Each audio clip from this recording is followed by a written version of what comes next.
அன்பு தமிழ் நெஞ்சங்கள் அனைவருக்கும் வணக்கம். இது உங்கள் bachelor of business club channel. So இன்றைக்கி நம்ம என்ன தொழிலை பற்றி பார்க்க போகிறோம் அப்படின்னு பார்த்தீங்கன்னா சோலார் பேனல் பிஸ்னஸ் தாங்க. இந்த சோலார் பேனல் பிஸ்னஸ்க்குள்ளே நீங்கள் வந்துட்டீங்க, குறைஞ்சது ₹1 லட்ச ரூபா இல்லை ₹2 லட்ச ரூபா, அதிகபட்சமாக நீங்கள் எவ்வளோ வேணாலும் போட்டுக்கலாம். ஸோ இந்த ₹1 லட்ச முதலீடு போட்டு இல்லை ஒரு ₹50,000 முதலீடு போட்டு இந்த தொழில் நீங்கள் ஸ்டார்ட் பண்ணுறீங்கன்னா, இந்த தொழிலை வச்சு நீங்கள் என்னென்னலாம் பண்ண முடியும் அப்படின்னு பார்த்தீங்கன்னா, இந்த சோலார் பேனல் தொழில் ஸ்டார்ட் பண்ணிட்டீங்கன்னா சேல்ஸ் பண்ணி கொடுக்க முடியும், சர்வீஸ் பண்ணி கொடுக்க முடியும், இன்ஸ்டலேஷன் பண்ணி கொடுக்க முடியும், நாலாவது பார்த்தீங்கன்னா ரீசைக்கிள் பண்ணி தட்ட முடியும். ஸோ இந்த நாலுமே என்னென்ன அப்படின்றது இந்த வீடியோவில் பார்த்தீங்கன்னா முடிஞ்ச அளவுக்கு நான் உங்களுக்கு டீட்டெயிலாகவே சொல்கிறேன். ஃபஸ்ட்டு இந்த சோலார் பேனல் அப்படின்றது பார்த்தீங்கன்னா 20-30 வருஷமாகவே பார்த்தீங்கன்னா கவர்மெண்ட் அதிகமாக சோலார் பயன்படுத்துங்கன்னு சொல்லிகிட்டே இருக்குது. ஏன் அப்படின்னு பார்த்தீங்கன்னா நிலக்கரி தட்டுப்பாடு அப்படின்றது வருஷம் கொஞ்சம் கூடிக்கிட்டே தான் போகுது. ரெண்டாவது அந்த நிலக்கரை வச்சு உற்பத்தி பண்ணுறதும் சரி, அந்த நிலக்கரையை வாங்கி இங்கே நம்ம இந்தியாவுக்குள்ளே கொண்டு வரதும் சரி, ஏகப்பட்ட ரேட்டில் பார்த்திங்கன்னா அதிகமாக போயிட்டே இருக்குது. ரெண்டாவது அந்த வாங்கி வர வழியில் நிலக்கரி அப்படின்றது அதிகபட்சமாக வேஸ்ட்டும் ஆகிட்டே இருக்குது. ஸோ இந்த மாதிரி இருக்கிறனால பார்த்திங்கன்னா நிலக்கரியை ஒவ்வொரு வருஷமும் பார்த்திங்கன்னா வெயிட் பண்ணி ஆர்டர் கொடுத்து ஒரு ஆர்டர் கொடுத்தோம் அப்படின்னா அந்த ஆர்டர் நம்ம கை கிடைக்கிறதுக்கு பார்த்திங்கன்னா நம்ம ஒவ்வொரு நாட்டுக்கும் குறிப்பாக பார்த்திங்கன்னா இன்றைக்கி நம்ம இந்தியா எனக்கு எக்ஸ்ட்ரா இவ்வளோ வேணும் அப்படின்னு ஆர்டர் கொடுத்துச்சுன்னா அந்த ஆர்டர் பார்த்திங்கன்னா அடுத்த 2 வருஷம் கழிச்சு தான் அந்த எக்ஸ்ட்ரா அப்படின்றதே கிடைக்கும். இப்போ 1 லட்சம் டன் எனக்கு ஆர்டர் அதிகமாக வேணும் அப்படின்னு நம்ம இந்தியா கேட்குறாங்கன்னா 2 வருஷம் கழிச்சு தான் அந்த நிலக்கரி அப்படின்றது அந்த சப்ளை அவங்களுக்கு கிடைக்கும்.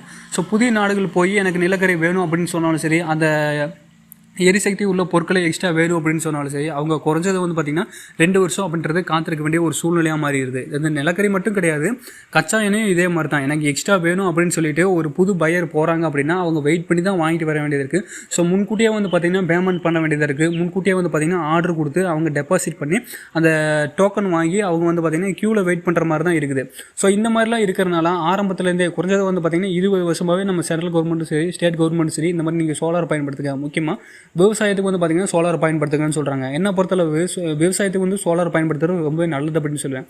ஏன் அப்படின்னு பார்த்தோம்னா ஒவ்வொரு விவசாயமே பார்த்திங்கன்னா அவங்களுக்கு கிடைக்கக்கூடிய கரண்ட் பார்த்திங்கன்னா சரியாக பயன்படுத்திக்கணும்னு நினைக்கிறாங்க. கவர்மெண்ட் கொடுக்குற விவசாய இலவச கரண்ட் இருக்கலாம், அந்த கரண்ட்லாம் பார்த்திங்கன்னா எந்த டயத்துக்கு வருது எந்த டயத்துக்கு போகுதுன்னே தெரியாது. எல்லாருமே பார்த்திங்கன்னா கேணிமேட்டில் ஒரு பல்பை போட்டு வச்சுருப்பாங்க. அந்த பல்ப் எப்போ எரியுதோ அப்போ தான் கரண்ட் வந்துருச்சுன்னு நினச்சிட்டு உடனே போய் பார்த்திங்கன்னா மம்படியை தூக்கிட்டு அது நைட்டாக இருந்தாலும் சரி, பகலாக இருந்தாலும் சரி, இல்லை எவ்வளோ குளிராக இருந்தாலும் எவ்வளோ மழையாக இருந்தாலும் அந்த சமயத்தில் கரண்ட் வந்துச்சு, அந்த சமயத்தில் தான் போய் இவங்க தண்ணி கட்டியே ஆகணும் அப்படின்றத ஒரு சூழ்நிலைக்கு தள்ளுறாங்க. அந்த சமயத்தில் பார்த்திங்கன்னா நைட்டில் அதிகமாக இந்த பூச்சிக்கடி, பாம்பு குறிப்பாக இந்த தென்னை மரம் வண்டுகள்லாம் கொட்டுறது, இந்த மாதிரி சில சம்பவங்கள்லாம் நடக்கிறனால அதிகமாக நம்ம விவசாயிகள் எல்லாமே பாதிக்கப்படுறாங்க. குறிப்பாக பார்த்தீங்கன்னா இறந்து போயிடுறாங்க. ஸோ இந்த விவசாயம் எல்லாமே கவர்மெண்ட் கொடுக்குற இந்த இலவச கரண்ட்டை நம்பாமல் இவங்களே பார்த்தீங்கன்னா சோலார் பேனலாம் அதுக்கு தண்டான ஒரு பேட்டரியும் போட்டாங்க அப்படின்னா அவங்க பகலே பார்த்தீங்கன்னா ஈஸியாக செஞ்சுக்கலாம். இன்றைக்கெலாம் பார்த்திங்கன்னா சோலார் பேனல் யூஸ் பண்ணிட்டாலே ஆரம்பத்தில் ஒரு முதலீடு போட்டால் போதும், ஆட்டோமேட்டிக்காக பார்த்திங்கன்னா தண்ணி பாய்ச்சற மாதிரிலாம் எத்தனையோ சிஸ்டம்லாம் அக்ரிகல்ச்சருக்கு வந்துருச்சு. ரெண்டாவது அக்ரிகல்ச்சருக்கு பயன்படுத்தக்கூடிய அனைத்து ப்ராடக்ட்டுமே பார்த்திங்கன்னா குறைஞ்சது பார்த்திங்கன்னா 60% மானியம் பார்த்திங்கன்னா நம்ம கவர்மெண்ட் கொடுத்துட்ருக்காங்க. ஸோ இந்த ஃபெசிலிட்டிலாம் இருக்கிறனால விவசாயிகள் தயவுசெய்து அந்த சோலார் பேனலுக்கு மாறுங்க. ஸோ அந்த பவர் பிளானை வச்சு பார்த்திங்கன்னா நம்ம வீடுகளில் பயன்படுத்த முடியும், விவசாயத்துக்கு பயன்படுத்த முடியும், சிறு குறு தொழில்களில் பயன்படுத்த முடியும். இன்றைக்கி பார்த்திங்கன்னா இதை அதிகமாக யார் பயன்படுத்திட்டு இருக்காங்க, அதாவது கடந்த 20 வருஷமாகவே யார் பயன்படுத்திட்டு இருக்காங்கன்னா பெரிய தொழிற்சாலைகள் எல்லாமே பயன்படுத்திட்டு இருக்காங்க. குறிப்பாக இன்றைய காலகட்டத்தில் பார்த்திங்கன்னா நிலக்கரி ரேட் எல்லாமே அதிகமாக போச்சு. நிலக்கரி சப்ளை பார்த்திங்கன்னா டிமாண்டில் இருக்குது. குறிப்பாக பார்த்திங்கன்னா காற்றாலையில் கிடைக்கக்கூடிய அந்த மின் உற்பத்தின்றது கம்மியாக இருக்குது. காரணம் என்னன்னு பார்த்தீங்கன்னா காற்றில் பூரா ஈரப்பதம்ன்றது கிடையாது. முக்கியமான காரணம் என்னன்னு பார்த்தீங்கன்னா புவி வெப்பமயமாகிறதுனால காற்றில் பார்த்தீங்கன்னா எந்த விதமான ஈரத்தன்மையும் கிடையாது. ஸோ அதனால் வெறும் காற்றை பார்த்தீங்கன்னா ஜென்ரேட் பண்ணி காற்றாலை மூலிமா அவங்க பார்த்தீங்கன்னா மின்சாரம் அப்படின்றது தயாரிக்க முடியல. ஸோ அதனால தான் என்ன செய்ய ஆரம்பிச்சிட்டாங்கன்னா சோலார் பவர் பிளான்ட் போட்டு நீங்கள் சோலார் பேனலை யூஸ் பண்ணி இந்த மாதிரி கரண்ட்டை நீங்கள் எடுத்துகிட்டு வாங்க. அப்படி நீங்கள் எடுத்துகிட்டு வந்துட்டு இருந்தீங்கன்னா எல்லாத்துக்குமே பார்த்தீங்கன்னா ஒரு விலைவாசின்றது ரொம்ப கம்மியாகும். அப்போ எல்லாத்துக்குமே பார்த்தீங்கன்னா ஒரு குறிப்பிட்ட அளவு லாபம் கிடைக்கும் அப்படின்னு கவர்மெண்ட் 20-30 வருஷமே சொல்கிறாங்க. ஆனால் அந்தளவுக்கு பார்த்திங்கன்னா விளம்பரங்கள் அப்படின்றது கிடையாது, அந்தளவுக்கு மார்க்கெட்டிங் அப்படின்றது கிடையாது. மக்களாக அடிபட்டு திருந்தி வர்றாங்க. அப்படி திருந்தி வரனால தான் இந்த சோலார் பவர் பிளான்ட்டை நோக்கி போகலாம் அப்படின்னே வர்றாங்க. இந்த சோலார் பிஸ்னஸ் நீங்கள் எடுத்துட்டிங்கன்னா நான் ஆல்ரெடி சொன்ன மாதிரி மேனுஃபேக்சரிங் பண்ணுற ஆள்கிட்டையோ இல்லை நீங்களே மேனுஃபேக்சரிங் யூனிட் கூட போடலாம். அப்போ இல்லாட்டி நீங்களே மேனுஃபேக்சரிங் பண்ணுற ஆள்கிட்டருந்து வாங்கலாம், இல்லை ஹோல்சேல்கிட்டருந்து வாங்கலாம். அப்போ இல்லாட்டி பார்த்திங்கன்னா சின்ன ஷாப்பில் இருந்து எனக்கு இந்த மாதிரி கமிஷனுக்கு நீ கொடு அப்படின்னு சொல்லலாம். நான் அந்த மாதிரி விற்று கொடுக்குறேன், நீ எனக்கு கமிஷன் கொடு அப்படின்னு சொல்லிட்டு நீங்கள் அந்த மாதிரி சேல்ஸ் பிஸ்னஸும் பண்ணலாம். அப்போ இல்லாட்டி பார்த்திங்கன்னா சர்வீஸ். இந்த சர்வீஸ் அப்படின்றது பார்த்திங்கன்னா 2 விதமாக உங்களுக்கு வரும். ஒன்று பார்த்திங்கன்னா பேனல் உடஞ்சி போயிடும். இன்ஸ்டலேஷன் பண்ணுறதுக்கு முன்னாடியே பார்த்திங்கன்னா உடஞ்சி போயிடும். இன்ஸ்டலேஷன் பண்ணதுக்கப்புறம் பார்த்திங்கன்னா அந்த பேனல் எரிஞ்சு போயிடும். ஸோ இந்த 2 விதமாக தான் வரும். எரிஞ்சு போன பேனல் பார்த்திங்கன்னா உங்களால் சர்வீஸ் பண்ண முடியாது. உடஞ்சி போனது நம்ம வெளியில் இருக்கிற அந்த ஆக்சிலரி சீட் மட்டும் பார்த்திங்கன்னா மாற்றிக்கலாம். ஸோ உடஞ்சி போன பேனல்லேருந்து நீங்கள் சர்வீஸ் பண்ணலாம், எரிஞ்சு போன பேனல் சர்வீஸ் பண்ண முடியாது. அந்த எரிஞ்சு போன பேனல்லேருந்து நீங்கள் வெள்ளி கம்பி மட்டும் எடுத்துக்கலாம். குறிப்பாக வந்து பார்த்திங்கன்னா இந்த எல்லா பேனல்லையுமே வந்து பார்த்திங்கன்னா வெள்ளி கம்பி தான் போட்டிருப்பாங்க. அந்த வெள்ளி கம்பி தான் வந்து பார்த்திங்கன்னா அந்த சோலார் பிளான்ட்டு எடுத்து கொடுக்குற அந்த கரண்ட்டை வந்து பார்த்திங்கன்னா வெள்ளி கம்பி மூலிமா தான் ட்ரான்ஸ்ஃபர் ஆகி அதுக்கப்புறம் வந்து பார்த்திங்கன்னா பேட்டரிக்கு போய் பேட்டரிலேருந்து அந்த ட்ரான்ஸ்ஃபார்மருக்கு போகும். அப்படி தான் வந்து பார்த்திங்கன்னா சப்ளைன்ட்டு போயிட்டுருக்கும். எல்லா பேனல்லையுமே பாருங்கள், ஒவ்வொரு சோலார் பேனல்லையுமே வந்து பார்த்திங்கன்னா இந்த வெள்ளி கம்பி அப்படின்றது வயர் மாதிரி கொடுத்துருப்பாங்க. ஸோ எரிஞ்சு போன பேனல்லேருந்து பார்த்திங்கன்னா இந்த வெள்ளி கம்பி எடுத்து நீங்கள் தனியாக காப்பர் போய் எடைக்கு போடுறீங்க பார்த்திங்களா, அந்த மாதிரி நீங்கள் வெள்ளி கம்பியை சேமித்து நீங்கள் போய் தனியாக காசு பார்த்துடலாம்.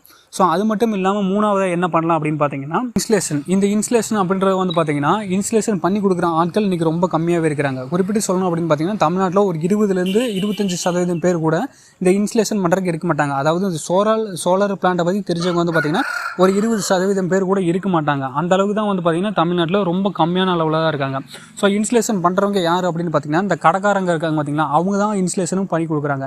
நீங்கள் அந்த இன்ஸ்டலேஷனும் பண்ணி கொடுத்தாலும் சரி, ஒரு பேனலுக்கு அப்படின்றது கால்குலேட் பண்ணாலும் சரி, இல்லை வந்து பார்த்திங்கன்னா ஒரு இத்தனை வாட்ஸுக்கு இல்லை இத்தனை கேவிக்கு நாங்கள் இவ்வளோ சார்ஜ் பண்ணுவோம் அப்படின்னு சொன்னாலும் சரி, உங்களுக்கு வந்து பார்த்திங்கன்னா ஒரு நல்ல பெனிஃபிட்டாகவே இருக்கும். ஸோ நீங்கள் இந்த வேலையெல்லாம் செஞ்சாலும் சரி, நீங்கள் இந்த வேலையை கற்றுக்கணும் அப்படின்னு நினச்சிங்கன்னா நான் சொன்ன மாதிரி தனித்தனியான ட்ரைனிங் சென்டர் எல்லாமே இருக்குது. கவர்மெண்ட் ட்ரைனிங் சென்டர் இருக்குது, அப்புறம் மாவட்ட தொழில் மையம் இருக்குது. இங்கே எல்லாமே பார்த்திங்கன்னா தனியாகவே உங்களுக்கு ஃப்ரீ கோர்ஸ் தான் கண்டக்ட் பண்ணியிருக்காங்க. அங்கே போய் நீங்கள் ட்ரைனிங் எடுத்துக்கிட்டு சர்டிஃபிகேட் வாங்கி அந்த சர்டிஃபிகேட் வச்சு நீங்கள் ஷாப் ஓப்பன் பண்ணலாம். அப்படி இல்லாட்டி நான் சொன்ன மாதிரி இந்த சேல்ஸ் பண்ணி நீங்கள் கமிஷன் ஏர்ன் பண்ணிட்டு இருக்கலாம், இன்ஸ்டலேஷன் பண்ணி கொடுக்கலாம். அதுலேருந்து இந்த எரிஞ்சு போன பேனல்லேருந்து இந்த வெள்ளி கம்பி நீங்கள் எடுத்து சேல்ஸ் பண்ண முடியும். ஸோ இந்த மாதிரி ஒரு 4 விஷயங்கள் வந்து பார்த்திங்கன்னா இந்த சோலார் பிஸ்னஸில் இருக்குது. எடுத்து பண்ணிங்க அப்படின்னா உங்களுக்கு ஒரு நல்ல லாபம் இருக்குது அப்படின்னு தான் சொல்லுவேன். இதோட அழிஞ்சு போகிற பிஸ்னஸ் கிடையாது. ஸோ உங்களுக்கு வந்து பார்த்திங்கன்னா இந்த 2022 அப்படின்னு உங்களுக்கு அதிகமாக சேல்ஸ் ஆகிட்டே போகக்கூடிய ஒரு பிஸ்னஸாக தான் இருக்கும்.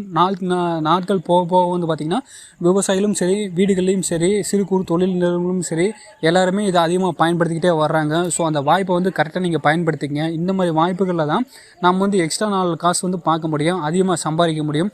நம்ம ஒரு நல்ல பேர் எடுத்துட்டோம், அடுத்த ஒரு 5 வருஷத்தில் நல்ல பேர் எடுத்துட்டோம் அப்படின்னா 2030ன்னு வச்சுக்கங்களேன், இந்த 2030 வரையும் நம்ம நல்ல பேர் எடுத்துட்டோம் அப்படின்னா நீங்கள் ஒரு பெரிய பிஸ்னஸ்லேயே இறங்கலாம். அதாவது சோலார் மேனுஃபேக்சரிங் பண்ணி நாடு ஃபுல்லாக சப்ளை பண்ணலாம். அப்போ இல்லாட்டி வந்து பார்த்திங்கன்னா சோலார் பவர் பிளான்ட் போடுறாங்க பார்த்திங்களா, குறைஞ்ச 50 ஏக்கர்லேருந்து 200 ஏக்கர் வரையும் பெரிய பிளான்ட் போடுவாங்க.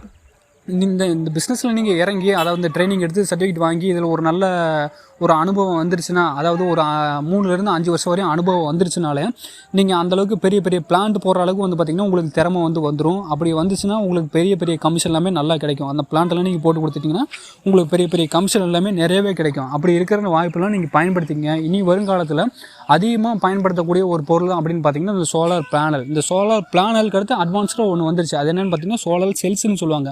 இந்த சோலார் செல்ஸ் எல்லாமே வந்து பார்த்திங்கன்னா ஒரு சில நாடுகளில் தான் இந்த சோலார் செல்ஸ் எப்படி நம்ம யூஸ் பண்ணுறது அப்படின்ற ஒரு புரிதலுக்கு வந்துட்டாங்க. அதாவது இந்த சோலார் பேனலை விட அட்வான்ஸ்டாக இருக்கிறது தான் சோலார் செல்ஸு. ஒரு சோலார் உற்பத்தி பண்ணி கொடுக்குறத விட ஒரு சோலார் செல்ஸ் வந்து பார்த்திங்கன்னா அதிகபட்சமாக உற்பத்தி பண்ணி கொடுக்குது. இந்த சோலார் பேனலை விட இந்த சோலார் செல்ஸ்க்கு வந்து பார்த்திங்கன்னா ரேட்டு கூட தான் போயிட்டுருக்குது. ஸோ அதனால் வந்து பார்த்திங்கன்னா இப்போதைக்கு நீங்கள் சோலார் செல்ஸ்க்கு வந்து போக வேணாம், சோலார் பேனல்லே நீங்கள் பிஸ்னஸ் பண்ணிகிட்டு இருக்கேன். நான் திரும்பவும் சொல்கிறேன், சோலார் பேனலை பற்றின இந்த சேல்ஸு, சர்வீஸு, இன்ஸ்டலேஷன், அப்புறம் வந்து பார்த்திங்கன்னா ரீசைக்கிள், இது எல்லாமே வந்து பார்த்திங்கன்னா ஒவ்வொரு மாவட்ட தொழில் மையத்துலேயும் வந்து பார்த்திங்கன்னா ஒரு ஃப்ரீ கோர்ஸ் சொல்லி கொடுத்துருக்காங்க. அது மட்டும் இல்லாமல் மத்திய மாநில அரசுகள் இந்த தொழில் கல்வி, திறன் மேம்பாட்டு பயிற்சி, ஸ்கில்ஸ் இந்தியா அப்படின்னு சொல்லக்கூடிய ஒரு சில அமைப்புகள் எல்லாமே இருக்குது. அவங்க எல்லாமே வந்து பார்த்திங்கன்னா ஃப்ரீயாக அந்த கோர்ஸ் எல்லாமே சொல்லி கொடுத்து சர்டிஃபிகேட்டும் கொடுத்துட்ருக்காங்க.